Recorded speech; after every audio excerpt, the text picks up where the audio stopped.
Dari komentar teman-teman semua, kita jadi tahu bahwa kampanye yang saya edarkan mengenai penggunaan bahasa Indonesia yang formal daripada penggunaan bahasa gaul itu berdampak baik terhadap kehidupan kita semua. Karena bahasa Indonesia merupakan jati diri bangsa dan merupakan identitas dari bangsa kita sendiri. Di mana bahasa Indonesia merupakan wujud persatuan dan kesatuan dari penggunaan bahasa yang kita gunakan sehari-hari.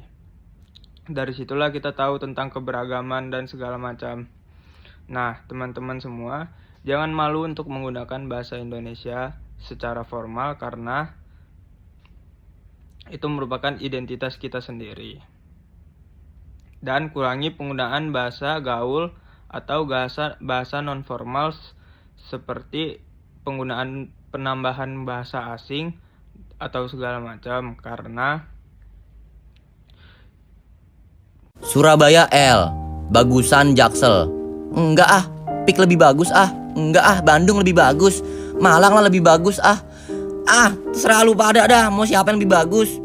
Tapi ya sekali-kali Bekasi ikutan dong. Bekasi juga mau war ini. Gak pernah dibawa Bekasi gua. Orang kalau nyebut Bekasi pasti dibilang planet lain ya. Bekasi bukan Pluto ini. Lu belum tahu Bekasi bagaimana. Nanti gue kasih tahu piramida kebalik, selesai lu pada lu. Teman-teman semua pernah nggak dengar kalimat seperti ini? Selamat datang di dunia bahasa gaul. Bahasa yang akrab banget dengan keseharian kita, terutama di media sosial. Sebelumnya, teman-teman tahu nggak apa itu bahasa gaul?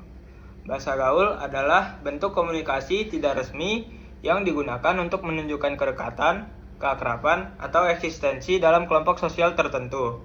Biasanya, bahasa gaul berkembang cepat, bahkan bisa berubah setiap minggu, mulai dari singkatan, plesetan, hingga serapan bahasa asing. Tahu nggak contohnya seperti apa? Seperti gue, cie, bucin, gasken. Tapi, pernahkah teman-teman bertanya, apa kabar bahasa Indonesia di tengah gempuran bahasa gaul ini? Sebelum itu, perkenalkan, nama saya adalah Rian Maulana dengan NIM 240507 Teknik Sipil Angkatan 2024 dari Universitas Negeri Surabaya. Kita tidak bisa menolak keberadaan bahasa gaul. Justru, bahasa ini menunjukkan kreativitas generasi muda, membuat komunikasi terasa lebih santai dan menyenangkan. Bahkan, bisa mempererat hubungan pertemanan dan menciptakan identitas komunitas tertentu. Bahasa gaul ini juga jadi alat untuk nyambung dengan tren, budaya, pop, dan apa saja itu yang sedang berkembang. Tapi ingat, bahasa gaul bukan pengganti bahasa Indonesia. Tapi sebelum itu, bahasa gaul ini juga ada kelemahannya. Contohnya, kalau kita terlalu terbiasa menggunakan bahasa gaul, akan muncul dampak negatif untuk kita sendiri. Seperti tugas kuliah jadi tidak terlalu terlihat profesional, sulit untuk berbicara di depan umum, tidak mampu menulis surat lamaran kerja yang baik dan benar, bahkan menciptakan kebingungan antar generasi. Bayangkan saja, kalau kamu melamar kerja dan kamu menulis, saya pengen join di perusahaan ini karena vibes-nya kayaknya seru, dan saya udah gasken dari awal. Apakah itu terdengar profesional? Tentunya tidak. Dan pemirsa, kami akan terus melaporkan setiap perkembangan terbaru dari sidang istimewa.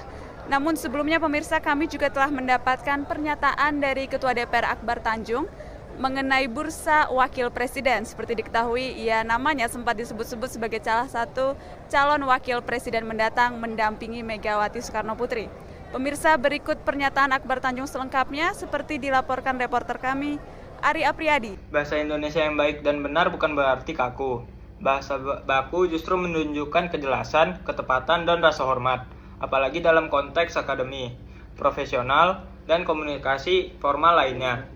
Kita perlu tahu, kapan saatnya menggunakan bahasa gaul dan kapan harus kembali ke bahasa Indonesia yang baku. Ingat, gaul boleh, baku harus tetap dipelajari. Kreatif boleh, asal tetap tahu aturan. Santai boleh, tapi tetap menghargai bahasa Indonesia sebagai jati diri bangsa. Mari kita jadi generasi yang melek bahasa, bukan hanya ikut tren. Gunakan bahasa gaul dengan bijak dan jangan lupakan bahasa Indonesia yang baku. Mulai sekarang, ayo kita semua mencoba menulis caption Instagram dengan bahasa yang lebih sopan, membiasakan diri membaca artikel atau berbahasa Indonesia yang baku, menghindari bahasa gaul dalam tugas kuliah dan dokumen. Karena cinta bahasa Indonesia bukan hanya diucapkan, tapi juga dipraktikkan. Bahasa mencerminkan pikiran. Mari kita bangga berbahasa Indonesia tanpa harus meninggalkan jati diri, apalagi tenggelam dalam kealpaan. Ingat, gunakan bahasa gaul dengan cerdas. Rawat bahasa Indonesia dengan bijak. Jangan lupa bagikan video ini dan gunakan tagar resmi Bulan Bahasa 2025, Bahasa Indonesia Banggaku, bahasa gaul bijak gunakan. Bahasa gaul boleh tren, tapi bahasa Indonesia baku tetap keren.